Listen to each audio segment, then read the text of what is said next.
What's up, everybody? Welcome to my review of the Calvin Heimburg Draco by Millennium. Big thank you to OTB Discs for sponsoring this video. Go to otbdiscs.com to check out the website, and you can use my code NERD for free shipping on anything that you want. Tell them I sent you. Thanks to them for their support. Thanks to all of you guys for watching. If you like the videos, please subscribe to stay tuned for future uploads and giveaways and all the other different things that I like to do here on the channel. Let's get into the review of the Draco. Speaking of giveaways, stay tuned to the end of the video to find out how to win this beautiful yellow Quantum Draco here. There's a good look at that guy before I put it off to the side. This one will be given away at the end of the video. Stay tuned for that. And I have these two other ones. They're all right around the same weight, same feel. This one's 170 and this one and the other two are 175. Really didn't notice much of a difference. This one may be a touch less overstable, but not really. It's not something that's going to be super noticeable. I really like this one, this beautiful hot pink Draco with the black stamp. Really beautiful disc. I might wall hang this one. I'm a Calvin fan. I really like this, the way this thing looks. It's a beautiful disc for sure. So there's that one. Let's get that out of the way as well, and we'll focus mostly on this orange one since there really wasn't much difference. They feel about the same. They all performed about the same out there on the course. I will say this one maybe has a hair more dome to it than the pink one. Let's see how this yellow one stacks up. Yeah, right around the same as the orange one, so maybe that pink one might be slightly flatter, but it's hard to say. You can take a look there and see for yourself with the slight dome on this thing. Definitely not quite as flat as the Firebird that I tested. So Calvin Heimburg Draco by Millennium. Take a look at the stamp here. Flight number is 9304, exactly the same as a Firebird. And if you're not familiar, Millennium is made by Innova, so it has all the Innova markings on the inside. Innova Champion Discs, InnovaDiscs.com in there, made in the USA, and it's pen marked on the inside, and basically Champion plastic. It's considered quantum. It's more or less a Champion Firebird. So it's like a variation on a Champion Firebird. Only real Firebird that I've tested was the Sake Bomb stamped Firebird that I reviewed. You can find here on the channel. Extremely overstable, flat top, stiff, pearly Champion Firebird. This thing doesn't fly terribly different to that, but we'll get into that a little bit later.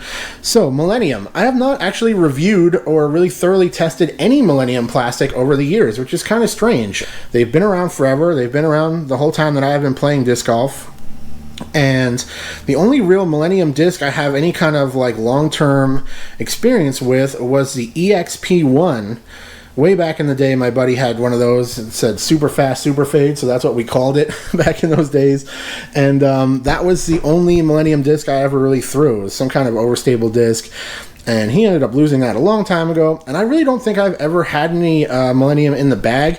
I'll be honest, they kind of confused me with their naming schemes and stuff in the early days. You had discs like the JLS and the QLS and stuff, and I never really knew what any of them were, what they were really supposed to do, how they were supposed to fly. I didn't know anybody that threw any of those discs. I just never really got around to testing or checking out any of this plastic. So happy to get a new company added to the playlist here. Even after 260 plus reviews, first Millennium disc added to the playlist, so that's pretty cool, and I'll be happy to check out some more. Leave a thumbs up on the video, or let me know in the comments if you want me to check out more Millennium plastic, and yeah, give me some specific examples too if you want to see something in particular you think I really need to check out. So we took a pretty good look at this thing.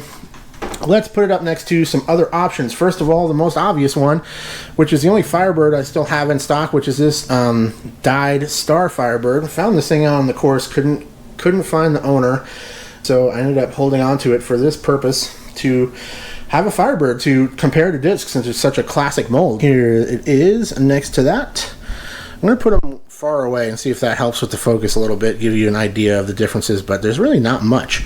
To my eye, they look about the same. The Firebird maybe seems a touch deeper and has like a little bit more of a sweep to it. And this one maybe looks like a hair faster. The way Calvin describes the difference between the Draco and the Firebird is interesting to me, because he basically says it's like goes a little bit farther because it's not quite as overstable.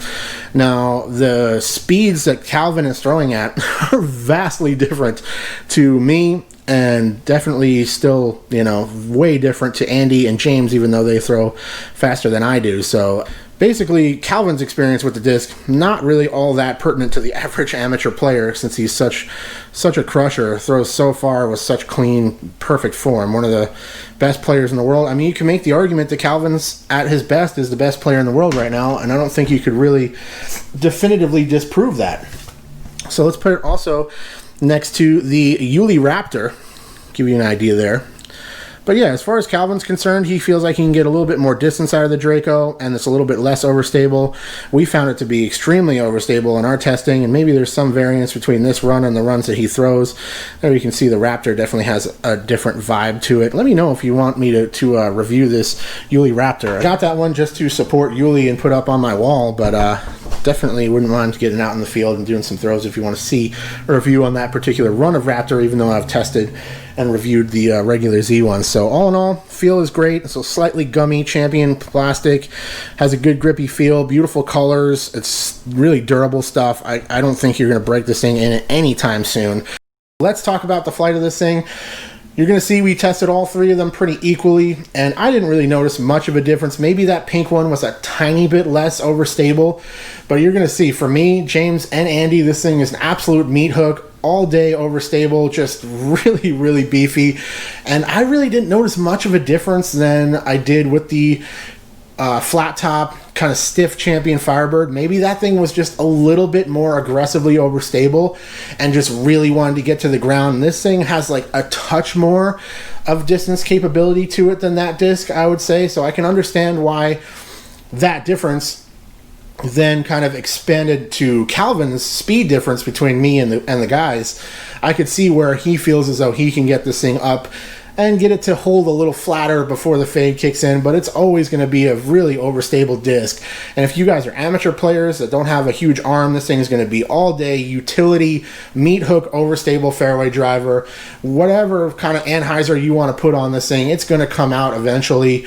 Really great forehand disc, especially if you like to release your forehands on anhyzer and let them flex out in that really ultra predictable meat hook kind of vibe. This thing really has that going on. Very similar to a Firebird. I can see where Calvin could say he can get a little more distance out of it. Maybe that's the same for me, but it's been a little while since I've thrown a Champ Firebird, so it's hard to say for sure. But I definitely remember the flat top stiff Firebird that I reviewed previously being extremely overstable and really not flying at all. I could immediately start moving left, almost right out of my hand, basically, regardless of angle. Unless I really ripped it over, it would start to move right for just a second and then come out. So I could definitely see this thing getting a touch more distance, but it's a really overstable fairway that you're not throwing for distance unless you are Calvin Heimburg-ish level with your power. You're really not going to get much of a flight out of this thing. It's just going to be a really nice wind fighter, great flex disc if you really know how to commit on that anhyzer and get it to move over for just a minute before that fade kicks in. Really overstable run of fairway that I think you guys would really dig if that's what you're looking for.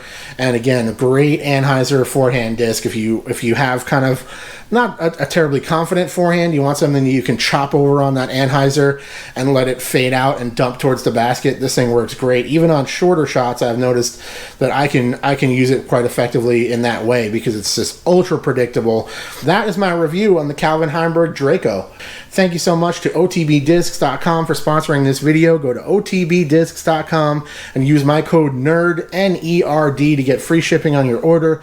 Thanks to all of you guys for watching. I appreciate your continued support. If you want to win this beautiful bright yellow day glow blue stamp Calvin Heimburg Draco, all you have to do is go down into the description below. You will find a Google form. Fill that out and I will get it out to you guys. I'll probably do a drawing for that sometime in early January, and I'll let you guys know who wins in a separate video. Stay tuned. I will talk to you soon. Cheers. Hey, buddy. Lord help us. Everyone pray for Andy's elbow.